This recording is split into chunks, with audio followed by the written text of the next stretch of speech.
கர்த்தர் நல்லவர். உங்கள் யாவரும் இயேசுவின் நாமத்தில் அன்போடு வாழ்த்துகிறேன். கர்த்தருடைய கிருபை உங்களை நடத்தட்டும்.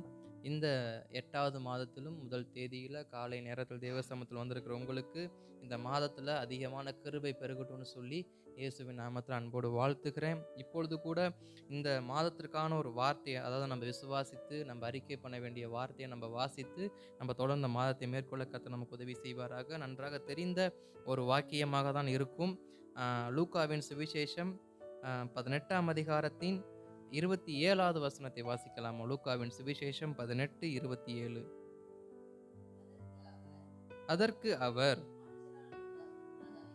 மனுஷரால் கூடாதவைகள் தேவனால் கூடும் என்றான்.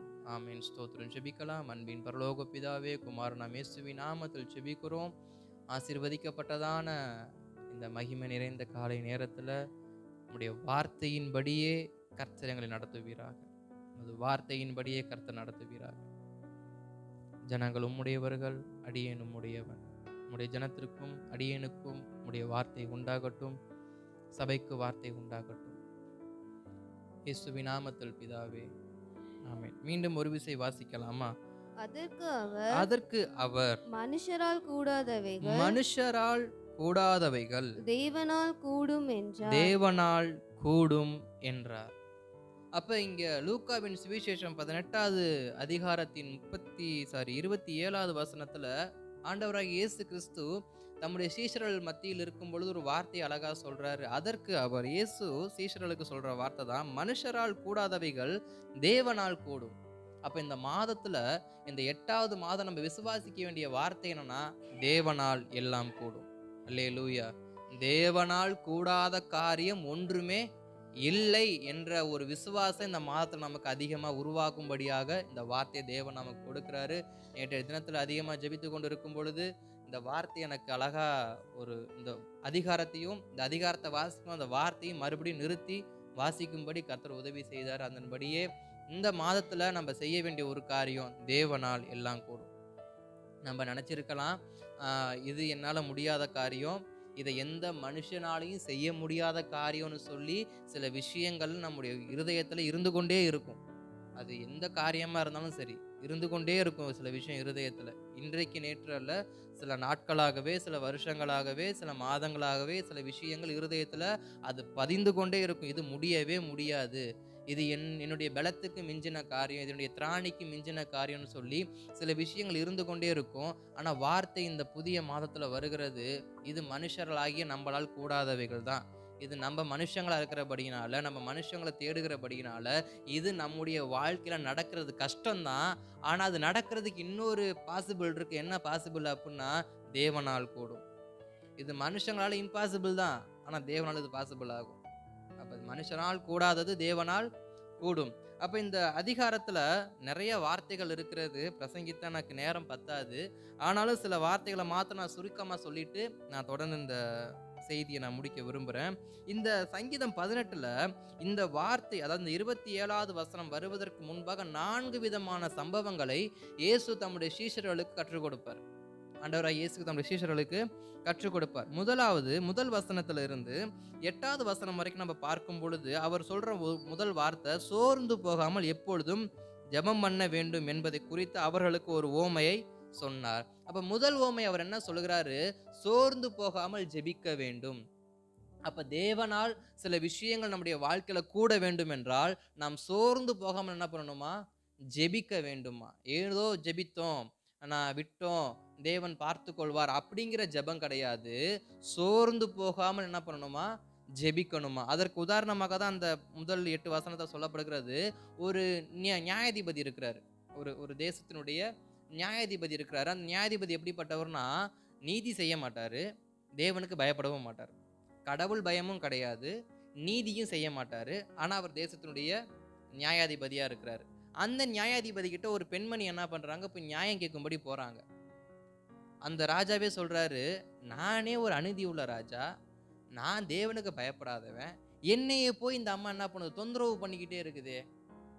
இந்த அம்மாக்கு நான் என்ன பண்ண, ரொம்ப என்னை என்ன பண்ணுது, எனக்கு ஒரு மாதிரி இரிட்டேட் பண்ற மாதிரி இந்த அம்மா வருது. இந்த அம்மா முதல்ல என்ன பண்ணுங்க, இந்த அம்மாவோட காரியத்தை நீ கேட்டு முதல்ல அமுச்சு விடுங்கப்பா அப்படின்னு சொல்லி இந்த ராஜா என்ன பண்றாரு சொல்றாரு. அப்ப இங்க வேதம் அழகா நமக்கு இன்னொரு வார்த்தையை குறிப்பிடுகிறது.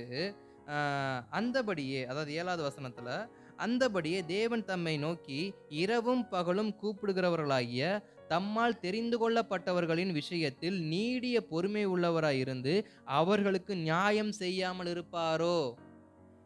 அப்ப இங்க வார்த்தை சொல்லப்படுகிறது, ஒரு ராஜா, ஒரு அநீதி உள்ள ராஜா, தேவனுக்கு பயப்படாத ஒரு ராஜா, அதாவது ஜனங்களை குறித்ததான எந்த ஒரு கரிசனையும் இல்லாத ராஜாவே தம்மை நோக்கி இரவும் பகலும் நை நை நச்சரிக்கிற ஒரு மகளுக்காக, ஒரு பெண்மணிக்காக அவன் இரக்கம் செய்வான் என்றால், தேவ சமூகத்தில் தொடர்ந்து போராடி கொண்டிருக்கிற நமக்கு அவர் இரக்கம் செய்வாரா மாட்டாரா? அதனாலதான் சொல்றாரு, முதல் காரியம், தேவனால் சில விஷயங்கள் நம்முடைய வாழ்க்கையில நடக்க வேண்டும் என்று நம்ம விரும்புவோம்னு சொன்னா நம்ம தொடர்ந்து ஜெபித்து கொண்டே இருக்கணும். அதனாலதான் 7வது வசனம் அழகா சொல்லுகிறது. அதாவது வசனத்தை, இரவும் பகலும் கூப்பிடுகிறவர்களாகிய தம்மால் தெரிந்து கொள்ளப்பட்டவரின் விஷயத்தில் நீடிய பொறுமை உள்ளவராய் இருந்து அவர்களுக்கு நியாயம் செய்யாமல் இருப்பாரோ? சில விஷயங்கள்ல தேவனுடைய பொறுமை நமக்கு அதிகமா நம்முடைய வாழ்க்கையில, நம்முடைய ஜெபத்துல பெற்றுக்கொண்டிருப்போம். தேவனே ஏன்பா பொறுமையா இருக்கிறீங்க, ஏன் இந்த விஷயத்துல இவ்வளவு தாமதம் பண்றீங்கன்னு சொல்லி நம்ம ஜெபித்து கொண்டு இருந்திருப்போம். ஆனா தேவனுடைய வார்த்தை வருது, நான் பொறுமையா இருந்தாலும் உனக்கு நீதி செய்யாம நான் என்ன பண்ண மாட்டேன், விட மாட்டேன். உன்னுடைய நீதியின் காரியத்துல நான் பொறுமையா இருப்பது போல உனக்கு தெரிஞ்சாலும் நிச்சயமா அதுக்கு ஒரு நீதியை நான் என்ன பண்ணுவேன், செய்யாம உன் ஜெபத்தையும் நீ என்கிட்ட வந்த முறையீட்டையும் நான் உன்னை அள்ள தட்ட, நீ ஏமாந்து போக நான் என்ன பண்ண மாட்டேன், விட மாட்டேன். ஏன்னா சமாரிய ஸ்திரீ ஒருத்தி தேவ சமூகத்துல வரும்பொழுது அவ அவ்வளவா தன்னை தாழ்த்துவா. தேவனுடைய வார்த்தை அவளை ரொம்ப அவமானப்படுத்துறது மாதிரி இருக்கும், அவளுடைய பொறுமையை இழக்க வைக்கிறது மாதிரி இருக்கும், அவளை திரும்பி போக வைக்கிற மாதிரி தேவ வார்த்தை இருக்கும். ஆனா தேவன் என்ன பண்றாரு, நீதி செய்கிறவரா இருக்கிறபடினால அவர் அந்த விஷயத்துல பொறுமையா என்ன பண்ணாரு, ஹேண்டில் பண்ணார். அப்ப சில விஷயங்கள் தேவ சமூகத்தில் நம்ம ஜெபித்து கொண்டே இருக்கிற காரியங்கள் நம்முடைய வாழ்க்கையில தேவன் ரொம்ப பொறுமையா பதில் கொடுத்து கொண்டு இருக்கிறார். சில விஷயங்களை தேவன் பார்க்காமலே இருக்காரு. சில அரசாங்க அலுவலகங்களை பார்த்தோம்னாக்க சில ஃபைல் என்ன பண்ணப்படும், தூசி அடைஞ்சு கிடக்கும். அது எப்ப தட்டுவாங்கன்னு அவங்களுக்கே தெரியாது. அப்படிப்பட்ட ஜெபக்குறிப்பு போல நம்முடைய ஜெபக்குறிப்பு என்ன பண்ண, தேவ சமூகத்துல தூசி அடைந்து பழுது அடைந்து என்ன பண்ண கிடக்கலாம். ஆனா நம்ம பொறுமையா இருப்போம்னு சொன்னா நீதி செய்கிற கர்த்தர் அந்த ஜெபக்குறிப்பை கரத்தில் எடுத்து நம்முடைய ஜெபத்துக்கு கேட்டு மனுஷனால் கூடாதவைகள் தேவனால் கூடும் என்பதை நம்முடைய வாழ்க்கையில நிறைவேற்றுவதற்கு நாம் நினைப்பதற்கு அவர் உண்மை உள்ளவராக இருக்கிறார். அப்ப முதல் காரியம் நம்ம என்ன பண்ணணுமா, நம்ம தொடர்ந்து தேவ சமூகத்துல இரவும் பகலும் போராடி கொண்டே இருக்கணுமா.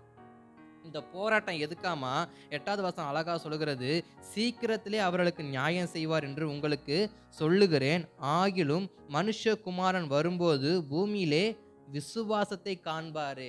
அப்ப எதுக்கா, நம்முடைய விசுவாசத்தை பார்க்கும்படி. எதுக்கு இவ்வளவு பொறுமையா இருக்கிறாரு, நம்முடைய விசுவாசம் எவ்வளவா இருக்கு. ஏன்னா சிலருடைய ஜெபம் இப்படி இருக்கும் நான் நினைக்கிறேன், உண்மையான்னு தெரியல. ஏன்னா நீங்க நல்லா ஜெபிக்கிற ஆட்கள் தான்.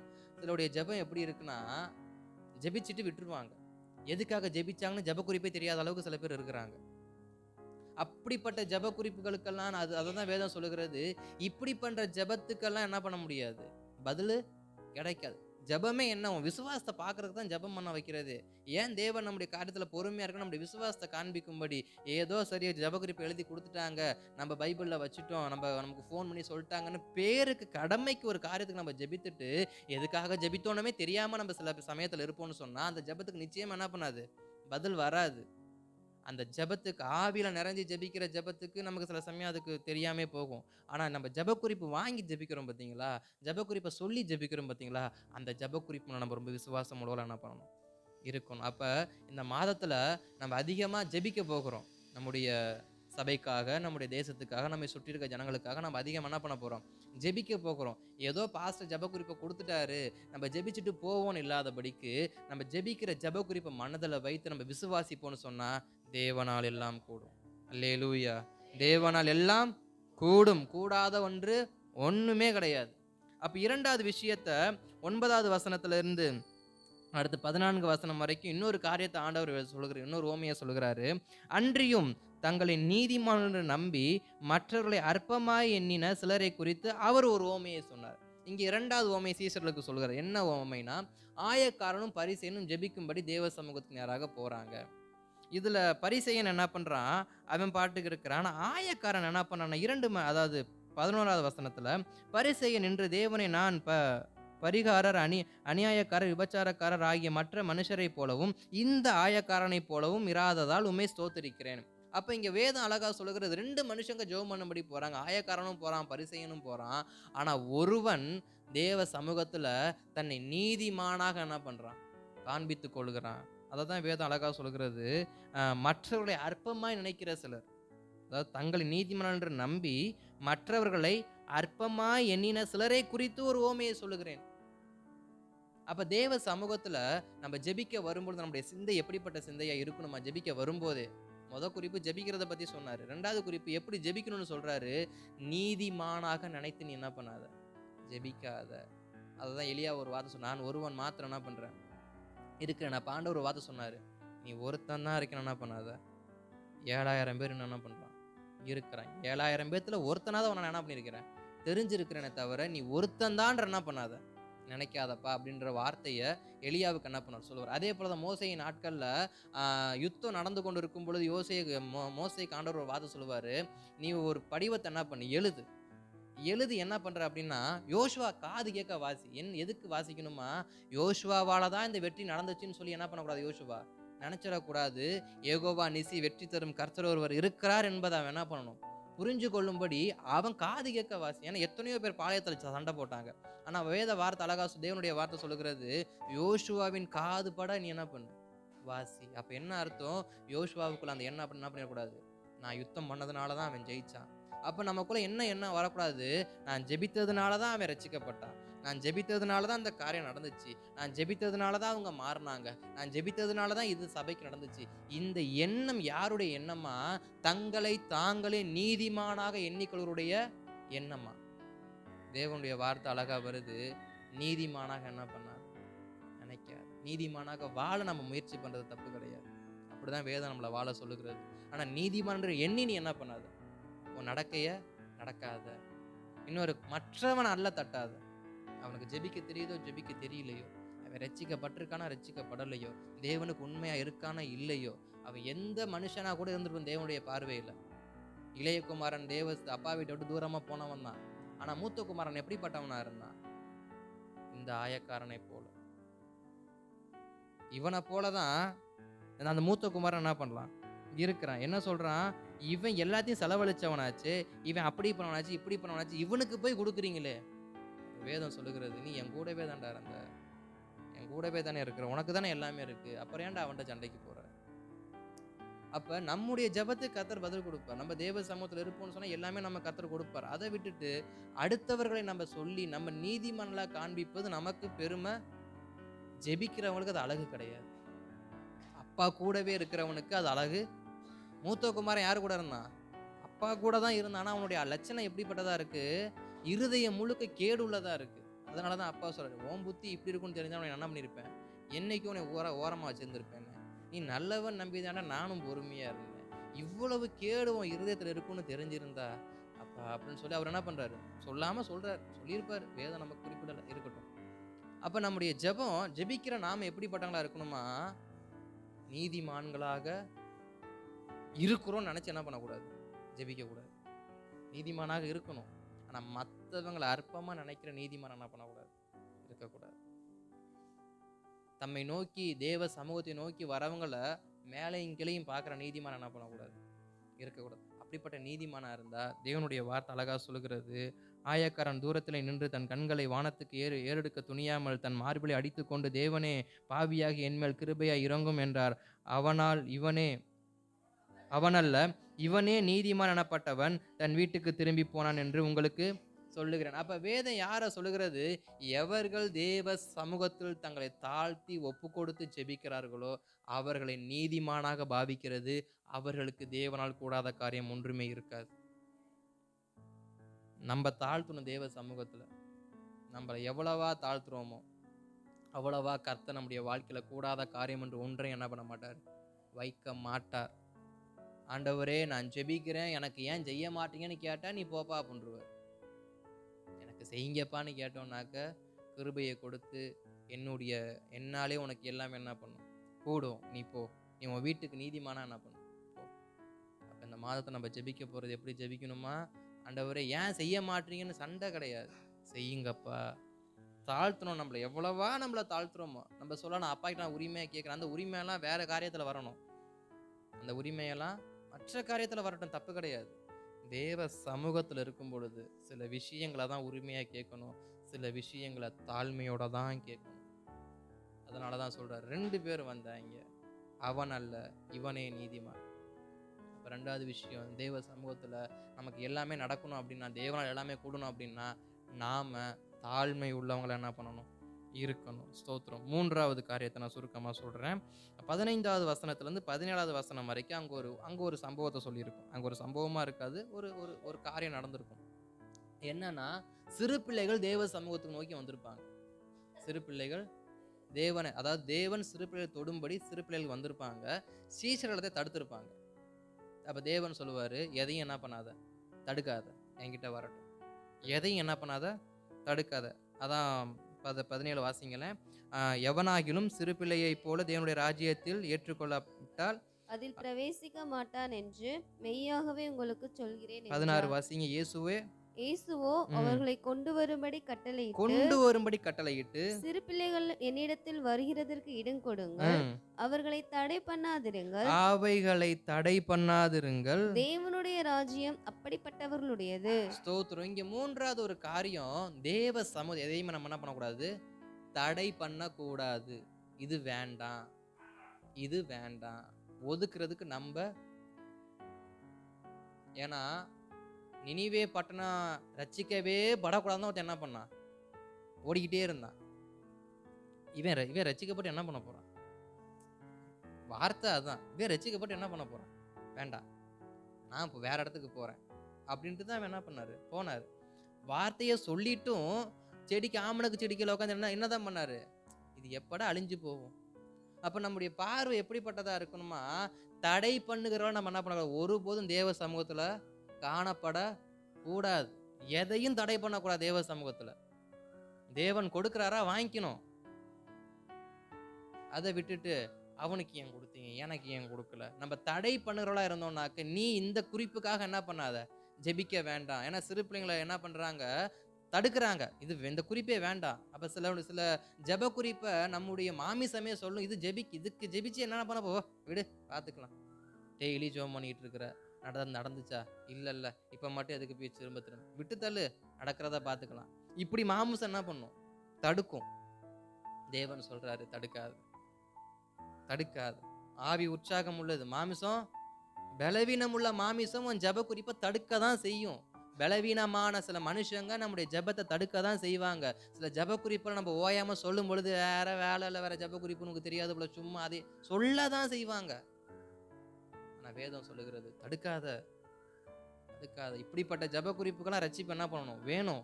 இப்படிப்பட்ட பிள்ளைங்க ரட்சிக்கப்படணும். அப்ப நம்ம சில ஜெப குறிப்புகள் ஓயாம ஜெபிச்சுக்கிட்டே இருக்கோம், நமக்கே சீன் ஆகி போயிடும். என்னத்துக்கு ஜெபம் பண்ணிட்டு, வேதம் அழகா சொல்லுகிறது, தடை பண்ணாத. ஜெப குறிப்பு என்னைக்கு என்ன பண்ணாத, தடை பண்ணாத. உன்கிட்ட ஓயாம சில முறையீடு வந்துகிட்டு இருக்கா, அதை தடை பண்ணாத, ஜெபம் பண்ணு. என்னால் கூடாது எதுவுமே இல்லைன்னா அவன் உன்கிட்ட என்ன பண்றான், அந்த ஜெப குறிப்பை சொல்லிக்கிட்டு இருக்கிறான். அதையே நீ தடுத்தனாக்கா அவன் வேற யார்கிட்ட போய் ஜெப குறிப்பு சொல்லுவான். அப்ப நம்ம கிட்ட சில ஜெப குறிப்பு வருதுன்னா நம்ம அதை பண்ணக்கூடாது, தடை பண்ணக்கூடாது. அதே போல நம்முடைய ஆவியில சில ஜெப குறிப்புகள் வெளிப்படுமானால் அதையும் நம்ம என்ன பண்ணக்கூடாது, தடை பண்ணக்கூடாது.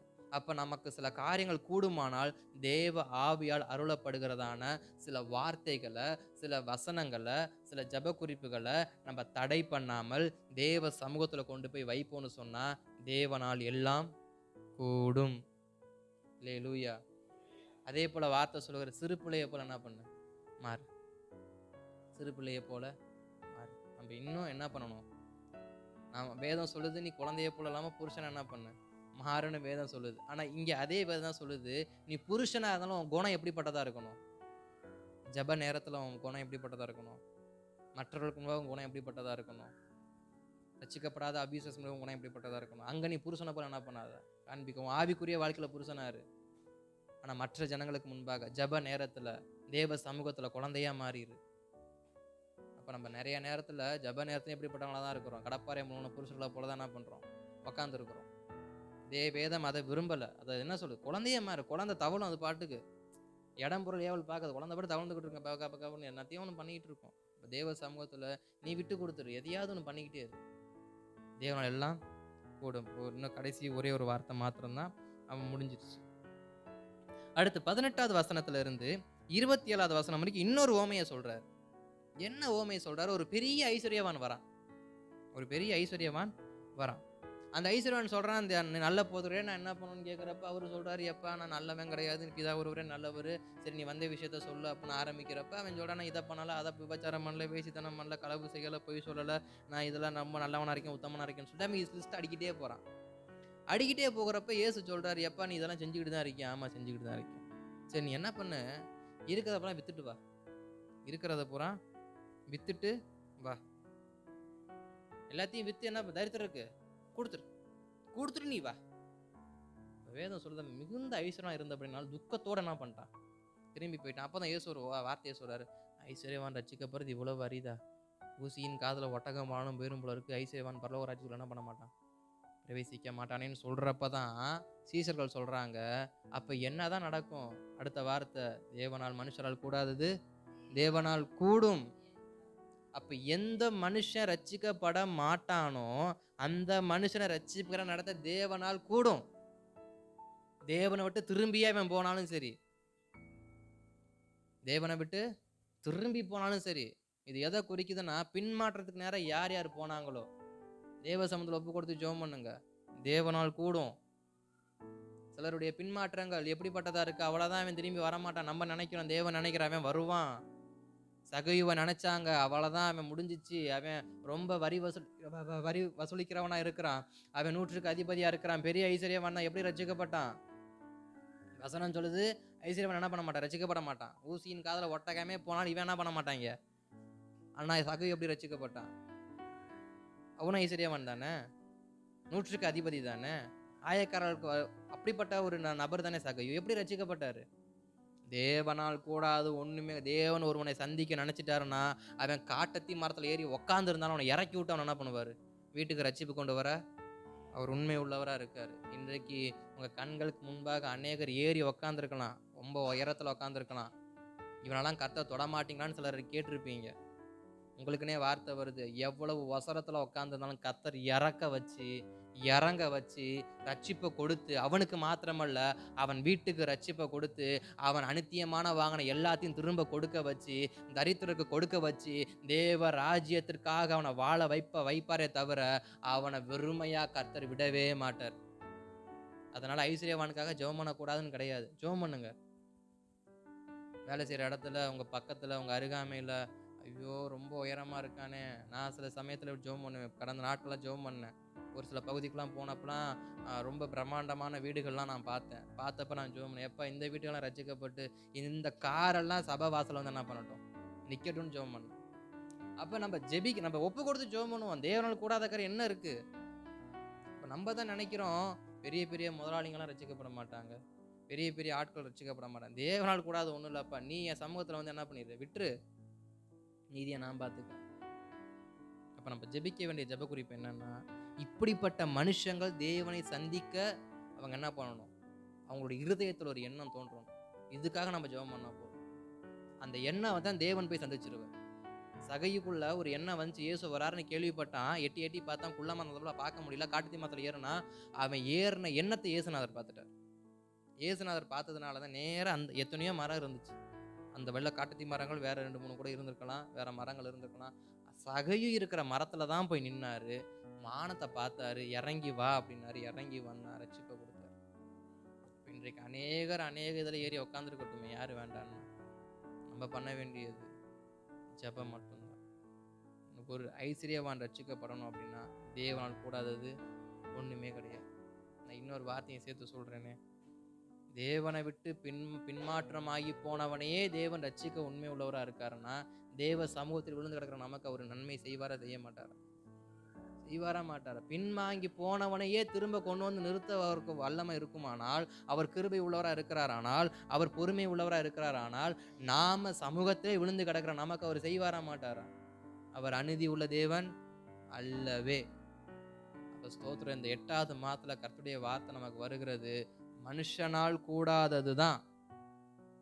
ஏன்னா அவன் மனுஷன், கூடாது தான். டாக்டரே எவ்வளவோ டிகிரிகள் முடிச்சு பல பல வெளிநாடுகளில் படித்து ரொம்ப நுணுக்கமான காரியத்தை ஆப்ரேஷனை பண்ணக்கூடிய டாக்டருங்க கூட சொல்கிற ஒரு வார்த்தை கடவுள் என்ன பண்ணுவார்? காப்பாற்றுவார். கடவுள் நம்பிக்கை தான் கடவுள் என்ன பண்ண பிரார்த்தனை பண்ணிட்டு போண்டு போயிடுவாங்க. இன்னும் சில மெடிக்கல்லாம் எதுக்கு சில இதை வச்சு உக்காந்துருக்குறாங்க, முடியாது அங்கே போய் நில்லு போ அப்படின்னு.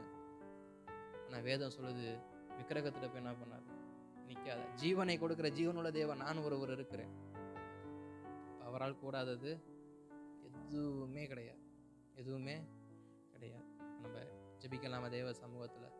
கர்த்தாவே, இந்த 8வது மாதத்தில் உங்களுக்கு கொடுத்த வார்த்தையின்படியே அப்போ எல்லாவற்றையும் கர்த்தர் கூட பண்ணுங்கப்பா. எல்லாவற்றையும் கர்த்தர் கூடி வர பண்ணுங்கப்பா. கூடாத காரியம் என்று ஒன்றுமே இல்லாதபடிக்கு அப்பா ஸ்தோத்திரம். நாங்கள் தொடர்ந்து ஜெபிக்கிறதுக்கு எங்களுக்கு கிருபை தாங்க. நாங்கள் ஆண்டவரே மற்றவர்கள் அற்பமாய் நினைக்காதபடிக்கு எங்களுக்கு கிருபை கொடுங்க. நாங்கள் எதையும் தடை பண்ணாதபடிக்கு எங்களுக்கு கிருபை கொடுங்க. ஆண்டவரே ஸ்தோத்திரம். இவர்களாம் ரட்சிக்கப்படுவார்களா என்று கேள்வி வராதபடிக்கு பின்வாங்கி போனவர்களுக்காக ஜெபிக்க கர்த்தர் உதவி செய்யுங்க. பின்மாற்றமாய் போனவர்களுக்காக ஜெபிக்க கர்த்தர் உதவி செய்யுங்க. அப்பா, மனுஷனால் கூடாதது தான் தேவனால் எல்லாம் கூடும் என்று சொன்னீரே. இதோ இந்த பகல் நேரத்தில் இந்த ஆகஸ்ட் மாதம் 1 தேதியில தேவ சமூகத்தில் நாங்கள் ஜெபிக்கிறோம். கர்த்தர் எல்லாவற்றையும் கூடி வர பண்ணுவீராக. எல்லாவற்றையும் கர்த்தர் கூடி வர செய்வீராக. மனுஷனால் கூடாது, எங்களால் கூடாமல் போயிற்று. தேவரீர், உம்மால் எல்லாமே கூடும்பா. உம்முடைய கரத்துக்கு ஒப்பு கொடுக்கிறோம். உம்முடைய கரத்துக்கு ஒப்பு கொடுக்கிறோம். உம்முடைய கரத்துக்கு ஒப்பு கொடுக்கிறோம். நீ நல்லவர், நீ நல்லவர், நீ நல்லவர், நீ நல்லவர், நீ நல்லவர். அல்லேலூயா. அன்பின் பரலோக பிதாவே, குமாரனாம் இயேசுவின் நாமத்தில் ஜெபிக்கிறோம். ஆசீர்வதிக்கப்பட்டதான இந்த ஆகஸ்ட் மாதம் 1 தேதியில் உம்முடைய சமூகத்தில் அமர்ந்திருந்த ஒவ்வொருவரையும் உம்முடைய கரத்துக்கு ஒப்பு கொடுத்து ஜெபிக்கிறேன். கர்த்தாவே, மனுஷரால் கூடாதது தேவனால் கூடும் என்றீரே. அப்பா, இந்த வார்த்தையின்படியே எங்கள் சபையார் ஆசீர்வதிக்கப்பட ஒப்பு கொடுக்குறேன். இந்த வார்த்தையை கேட்குற ஒவ்வொருவரும் ஆசீர்வதிக்கப்படுவார்களாகன்னு சொல்லி ஜெபிக்கிறேன். வார்த்தையை, இந்த சத்தத்தை கேட்ட ஒவ்வொரு காதுகளும் தேவனால் கூடும் என்ற ஒரு விசுவாச நம்பிக்கை ஏற்படத்தக்க ஜெபிக்கிறேன். அப்பா, நம்முடைய கரத்தில் ஒப்பு கொடுக்குறோம். ஆண்டவரே ஸ்தோத்திரம். நீங்கள் பொறுமையாக இருக்க காரணமே எங்கள் விசுவாசத்தை பார்க்கும்படி தான்ப்பா. அந்த ஆனபடினால் எங்கள் விசுவாசம் பெருகட்டும், எங்கள் விசுவாசம் பெருகட்டும். நாங்கள் பொறுமையோட நீடிய சாந்தத்தோட நாங்கள் ஜெபிக்க எங்களுக்கு தேவன் கிருபை தருவீராக. தேவனால் கூடாதது ஒன்றுமில்லை என்று சொன்னீரே. அந்த விசுவாசம் இந்த மாதம் முழுவதும் ஆண்டவரே தொடர்வதாகன்னு சொல்லி ஒப்பு கொடுத்து ஜெபிக்கிறேன். இன்றைக்கு மாத்திரமல்ல, இந்த மாதம் முழுவதும் தேவனால் கூடும், தேவனால் கூடும், தேவனால் கூடும் என்று அறிக்கை பண்ணுகிற உதடுகளாய் ஒவ்வொரு உதடுகளையும் கர்த்தர் மாற்றுவீராகன்னு ஜெபிக்கிறேன். அப்படியே ஒப்பு கொடுக்குறேன்ப்பா. சபையை அப்படி ஒப்பு கொடுக்குறேன். எதையெல்லாம் கூடாது என்று நினைத்தார்களோ தேவனால் கூடும் என்று அறிக்கை பண்ண கர்த்தர் உதவி செய்யுங்கப்பா. அறிக்கை பண்ணுகிற எந்த நாவையும் கர்த்தர் மேன்மைப்படுத்துவீராக. கர்த்தர் மேன்மைப்படுத்துவீராக. தொடர்ந்து கிருபை தாங்கட்டும். இந்த மாதம் ஆசீர்வதிக்கப்படட்டும். பிரயாணங்கள் ஆசீர்வதிக்கப்படட்டும். வேலைகள் ஆசீர்வதிக்கப்படட்டும். வருமானங்கள் ஆசீர்வதிக்கப்படட்டும். ஆண்டவரே, சரீரங்கள் ஆசீர்வதிக்கப்பட்டும். ஆரோக்கியம் அடையட்டும்பா. தேவரீர் சகலத்தையும் செய்ய வல்லமை உள்ளவராக இருந்து உம்மால் கூடாத காரியம் ஒன்றுமே இல்லை என்பதை ஜனங்கள் புரிந்து சகலத்தையும் திருப்பிக் கொள்ள கர்த்தர் உதவி செய்கிறார். தொடர்ந்து திருநாம மாத்திரம் மேம்படட்டும். இயேசுவின் நாமத்தில் பிதாவே.